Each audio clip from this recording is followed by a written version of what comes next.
Ang ebanghelyo ngayong linggo, ika-10 ng Marso, ay mula kay San Juan. At kung paanong itinaas ni Moises ang tansong ahas doon sa ilang, gayon din naman, kailangang itaas ang anak ng tao, upang ang sino mang sumampalataya sa kanya ay magkaroon ng buhay na walang hanggan.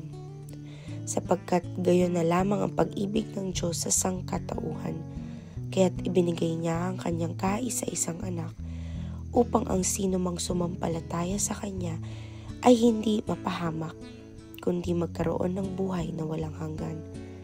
Isinugo ng Diyos ang kanyang anak, hindi upang hatulan ng parusa ang sanlibutan, kundi upang iligtas ito sa pamamagitan niya. Hindi hinahatulan ng parusa ang sumasampalataya sa anak, ngunit hinatulan na ang hindi sumasampalataya sapagkat hindi siya sumampalataya sa kaisa-isang anak ng Diyos. Ganito ang paghatol ng Diyos. Naparito sa sanlibutan ang ilaw, ngunit inibig pa ng mga tao ang dilim kaysa liwanag, sapagkat masasama ang kanilang mga gawa. Kinasusuklaman ng mga gumagawa ng masama ang ilaw, na hindi lumalapit dito upang hindi mahayag ang kanilang mga gawa. Ngunit ang namumuhay ayon sa katotohanan ay lumalapit sa ilaw upang maihayag na ang mga ginagawa niya ay pagsunod sa Diyos. Ang mabuting balita ng Panginoon. Ang nagsulat ng ating Faithful Reflection ngayong araw ay si Father John Morota. Maniwala, tumugon. Ang ebanghelyo ay nagsimula sa pagtukoy sa isang pangyayari sa lumang tipan nang ang mga Israelita ay nagdurusa sa ilang dahil sa kagat ng mga makamandag na ahas. Inutusan ng Diyos sa kanyang awa si Moises na gumawa ng tansong ahas at itaas ito sa poste. Ang sino mang tumingin sa tansong ahas ay gagaling. Ang pangyayaring ito ay nagsilbing prefiguration ng ating kaligtasan na kung saan si Kristo, tulad ng ahas, ay itataas sa krus upang pagalingin tayo mula sa laso ng kasalanan at kamatayan.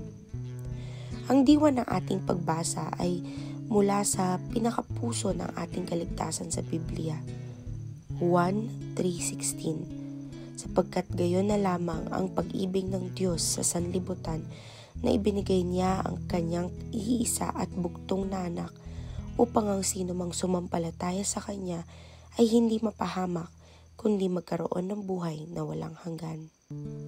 Ang talatang ito ay sentro ng mensaheng Kristiyano, ang pagmamahal ng Diyos na ipinakita sa pamamagitan ng kanyang anak at ang paanyaya para sa atin na maniwala at tumanggap ng buhay na walang hanggan.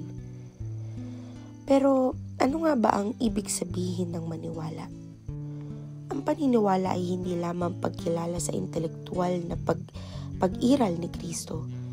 Ito ay isang pagbabagong pananampalataya. Isang personal na pakikipagtagpo at ugnayan kay Kristo. Isang pagsuko ng ating buhay sa kanyang kalooban at isang pagtitiwala sa kanyang gawaing pagtubos sa krus.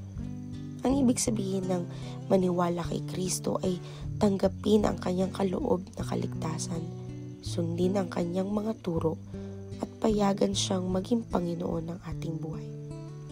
Sa pagnanilay natin, tandaan natin na ang paniniwala o pananalig kay Kristo ay hindi isang beses na pangyayari, kundi isang patuloy na paglalakbay.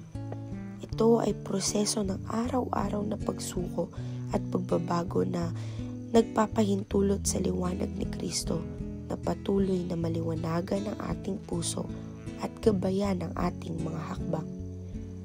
Tayo ay inaanyayahan para suriin natin ang ating buhay. Nahuhumaling ba tayo sa liwanag o kumakapit tayo sa kadiliman ng kasalanan at kawalang paniniwala? Ang pag-ibig ng Diyos ay malayang inialay, ngunit ang pagpili na manalig at sumunod kay Kristo ay dapat nating gawin. Tumugon tayo sa paanyaya na ito ng may pasasalamat, tiwala at buong pusong pangako na mamuhay sa liwanag ng kanyang pagmamahal.